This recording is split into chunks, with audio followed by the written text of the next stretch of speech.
Good morning मंडळी. चला तर आज मी दाखवणार आहे माझा मॉर्निंग रुटीन. सो इथे मी डब्यासाठी पीठ मळून घेते. बघा पीठ मळून झालेलं आहे. तो गवारची भाजी करणार आहे. त्यासाठी शेंगदाण्याचा कूट टाकणार आहे. शेंगदाणे परतवून घेते, खरपूस भाजून घ्यायचे आणि तेलामध्ये जिरं, कढीपत्ता, कांदा आणि मिरची टाकून घ्यायची आहे. आता यामध्ये टाकायचं आहे टोमॅटो, चवीनुसार मीठ टाकायचं, हळद, लाल तिखट, थोडंसं गरम मसाला टाकते मी आणि बटाटे तर आमचे फेवरेट, त्यामुळे आम्ही मोस्ट ऑफ भाजीमध्ये बटाटे टाकत असतो.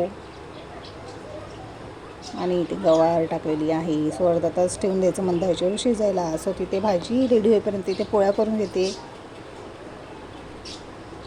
सो इथे बघा आता पोळ्याही आपल्या रेडी होतच आल्या आहेत. पोळ्या झालेल्या आहेत, अर्धा तास झाला आहे. सो इथे बघा भाजी शिजली आहे. वरून टाकते शेंगदाण्याचं कूट, थोडंसं परतून घ्यायचं. इथे आपली भाजी आहे रेडी.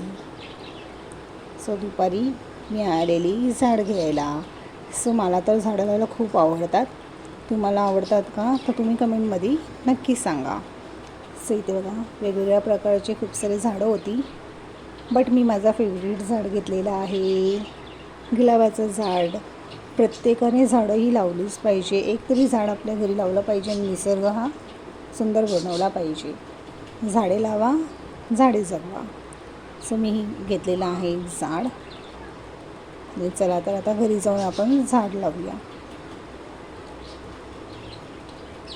सो आता इथे बघा माझा नवरा असं कुंडीमध्ये ते झाड लावून घेतो आहे.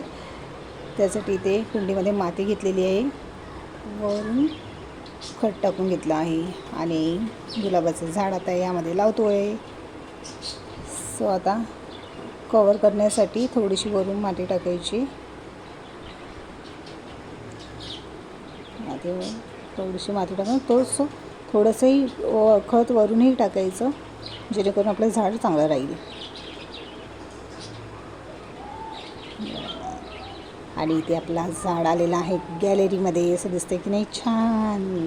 सो अजूनही झाड लावली आहेत. कोरफड आहे, तुळस आहे, कढीपत्ता आहे आणि आता यामध्ये आलेलं आहे माझं सुंदर असं गुलाबाचं झाड.